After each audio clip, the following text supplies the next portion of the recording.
नमस्कार, आप देख रहे हैं पैप्टिक टाइम मध्य प्रदेश समाचार और मैं हूं आपके साथ आयुष शुक्ला। अब आपको राजधानी भोपाल की सियासी उथल पुथल से लेकर छोटी बड़ी सभी अपडेट्स एक साथ हमारे खास बुलेटिन शो भोपाल डायरी में देखने को मिलेगी। भोपाल डायरी में आज हम बात करेंगे राजधानी भोपाल की बड़ी खबरों पर। पहले नजर डालते हैं आज की बड़ी बुलेटिन पर।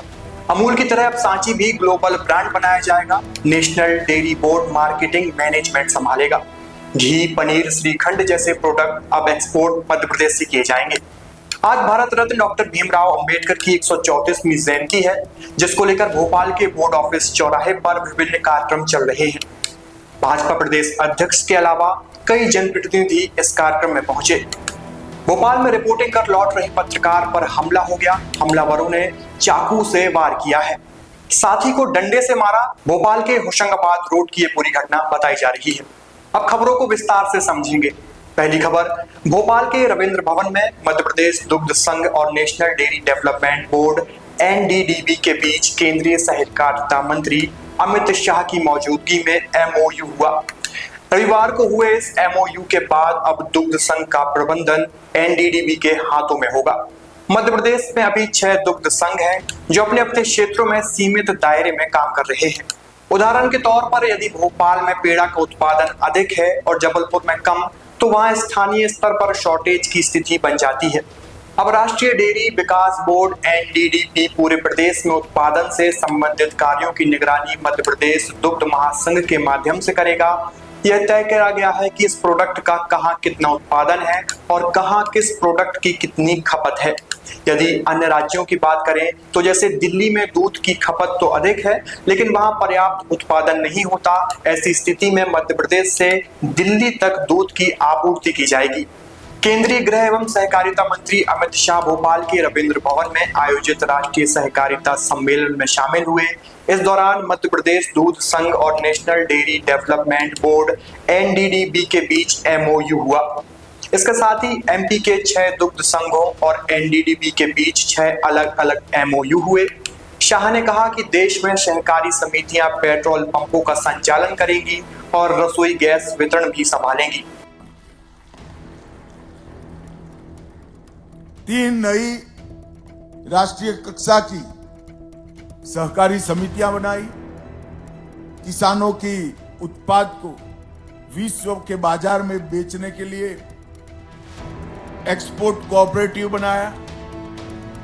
ऑर्गेनिक प्रोडक्ट वाले किसान को, जिसने अपना एक खेत को ऑर्गेनिक कर लिया है, उसको ज्यादा रेट मिले, इसलिए राष्ट्रीय स्तर पर ऑर्गेनिक कोऑपरेटिव बनाया।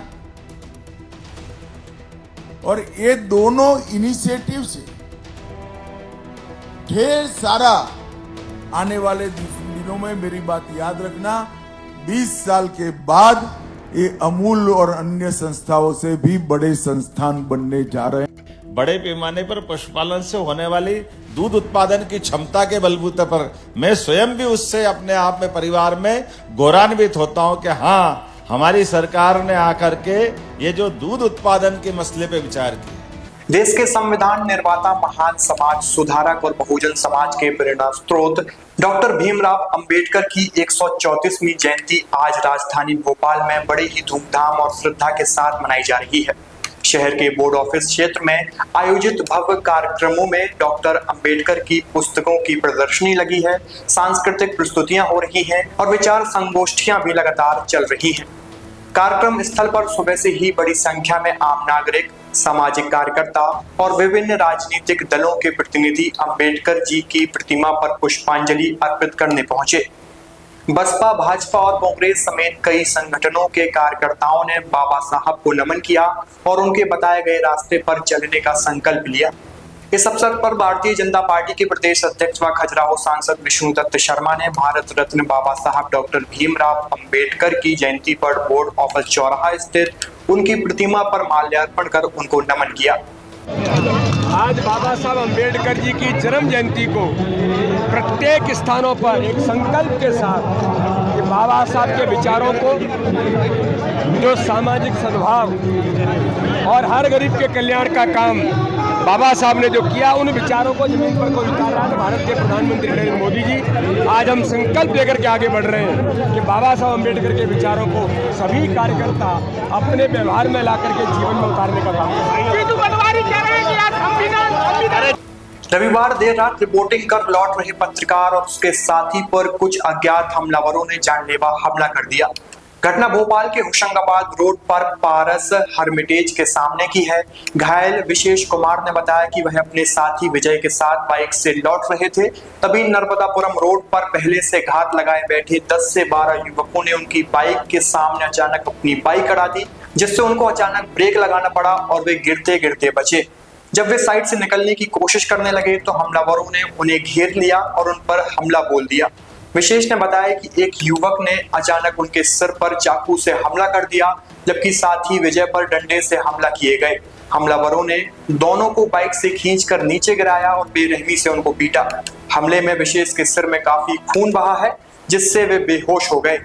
भीड़ जमा होते देख हमलावर मौके से फरार हो गए। उसी वक्त वहां से गुजर रहे विशेष के पड़ोसी ने उनके दोस्तों को सूचना दी और उन्हें अस्पताल पहुंचाया गया। कल रात की घटना थाना मसरौत के अंतर्गत इस पर से अभी एफआईआर पंजीबद्ध कर ली गई है। जो घटनाक्रम में कल 2 पत्रकार हैं, विजय विशेष, जो पत्रकार न्यूज़ डिजिटल चैनल में काम करते हैं, जैसे हम लोगों ने बताया, और वो कल रात को लगभग 1:30 या 2 बजे रिपोर्टिंग करके एमपी नगर से मसरौत की ओर जा रहे थे।